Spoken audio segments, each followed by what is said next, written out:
I want to start with the J. Cole situation. For those of you that's been under a rock, Kendrick Lamar went on Metro Boomin and Future's album, We Don't Trust You, and where there's rumblings of Drake being kicked out of the whip, and they've started a Royal Rumble in hip-hop. And what I'm looking at is that everybody is now focused on Drake, just trying to throw him out of the ring. As long as we can get Drake out of the ring, we'll squabble about who number one after we move this. But you ever seen Royal Rumble where everybody stop what they doing and everybody focus on one man to try to throw this big Andre the Giant from over the ropes, get him out the ring? You dig? He is a force to get out this fucking ring, but if we get him out the ring, now we can look at each other and squabble out for number one. But there's always interest in moving an entity as big as Drake. I think in the interest of winning whatever war that is about to take place, Drake want to neutralize Future, but we'll get to that later. Today we're dealing with J. Cole. And as of right now, J. Cole has forfeited his position as someone in rap that's willing to compete. But I have a different take than what I've been seeing here lately. J. Cole, for those of you who has not been tapped in and checked in on what he's been doing, for the last couple of years, he's been shooting out. Yo, shoot at me if you want to. I'm better than you and this and that. And now Kendrick shoot at him and he comes back with an apology. Before we move to there, because we're fresh off the apology the day we're recording this. Like literally the apology is just now happening. I want to listen to the record. And I want to see what's going on with the record, how you guys feel about the record, and give my commentary on the record. Let's pay attention. In the middle of this, you'll see J. Cole come out. This dropped, I think, Friday. This dropped, and then he had his Dreamville Festival, which he has every year. It's like a Rolling Loud.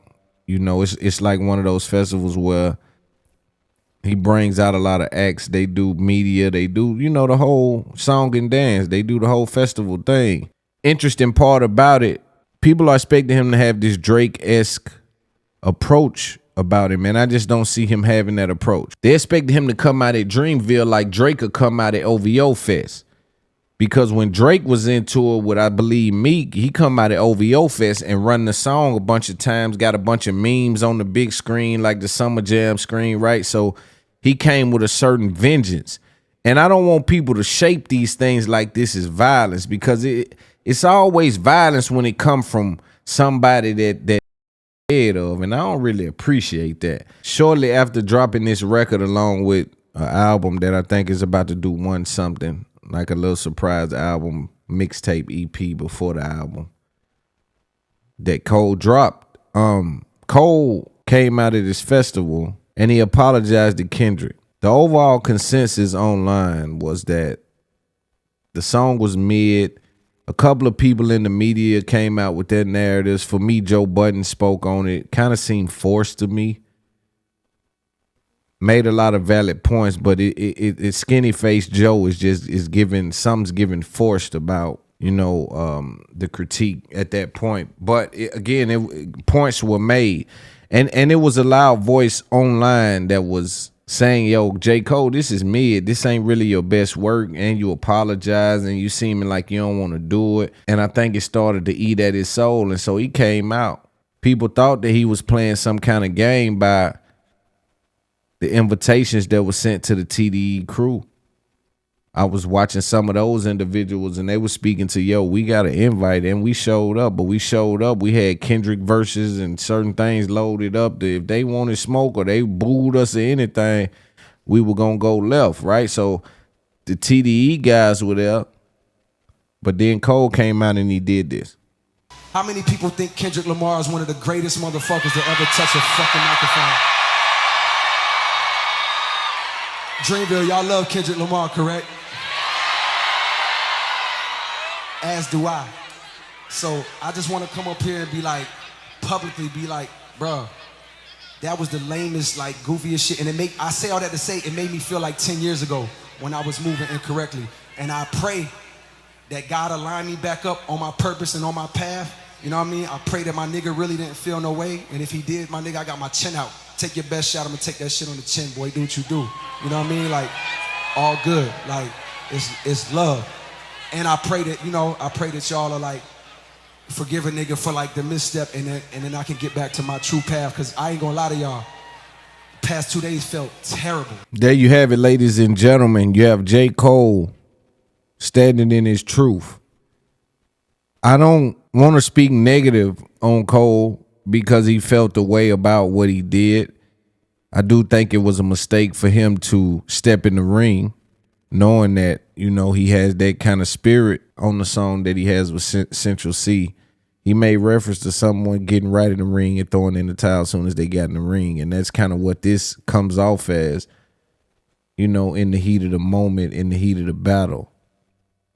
I want to give my theory as to why I believe J. Cole bagged out of this, and I want you guys to kind of stay with me as we have a podcast and we try to explore this. A lot of people wants to know, yo, why did J. Cole do that? What was that about? Couple different things I want to point to. Number one, J. Cole has spent the last 4 or 5 years of his career speaking to, I want you to test me. I'm in my prime. I need to see. I want you to know I'm number one. You niggas is lame.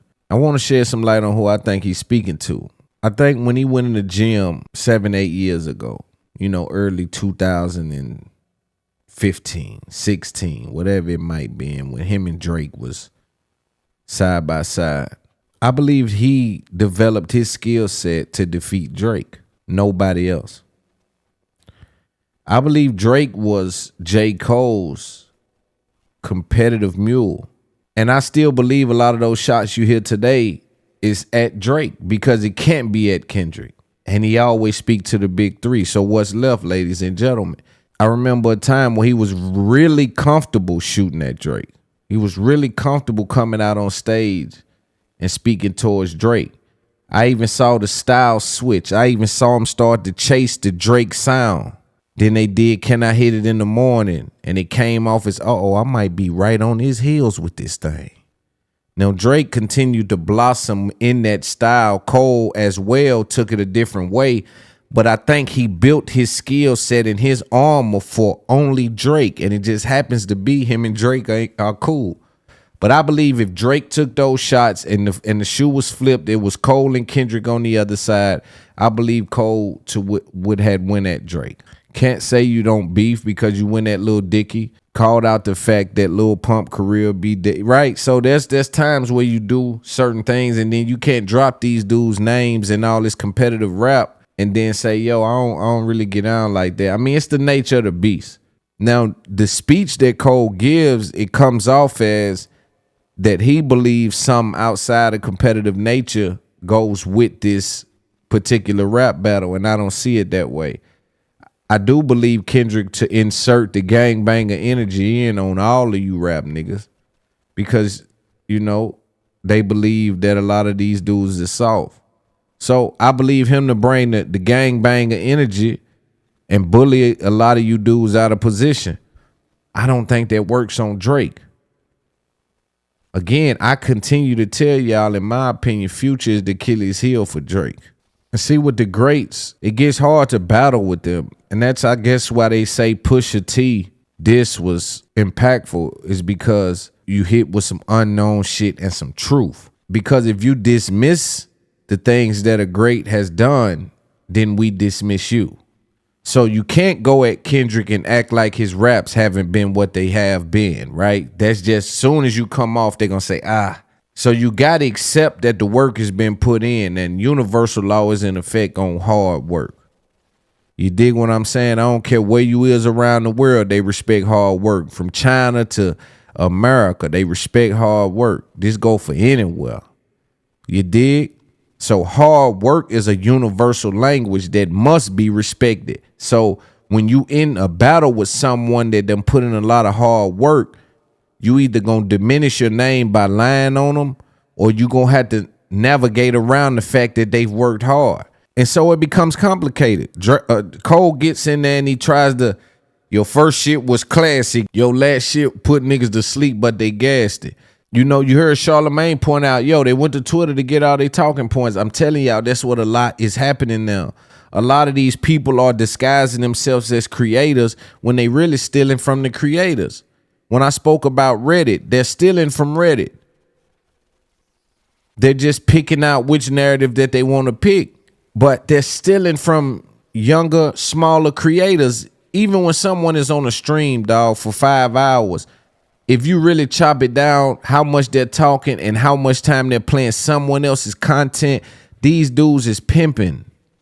They stealing you dudes' content and calling it live streaming. And so you got to know what's in these people toolbox when you go into a battle. And so J. Cole can't deny the fact that Kendrick Lamar is who he is as it pertains to rap, styles, charisma, presence, status, mission, alignment, so on and so on. He even said something about I'm crying tears while I busted him. It's like, yo, bro, you saying you crying while you doing this? Don't do it, brother. It ain't that serious. Don't do it, family. Family, you ain't got to, hey, family. Yo, if you gonna be crying when you don't do it, bro. It ain't that serious. He ain't even really shoot at you. If I'm being 100% honest about what I seen from Kendrick Lamar, Cole just caught a stray. He wasn't really shooting at Cole.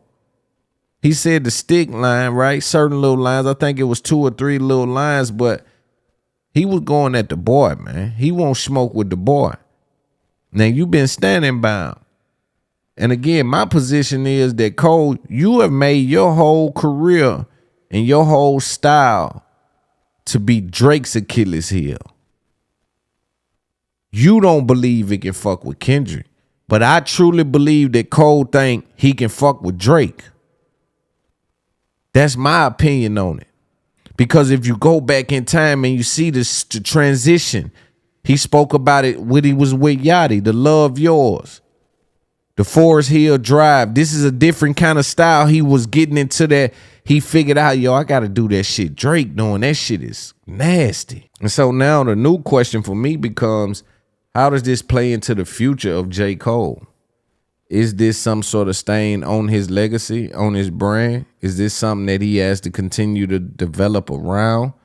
Does he lose some of his audience because of these antics?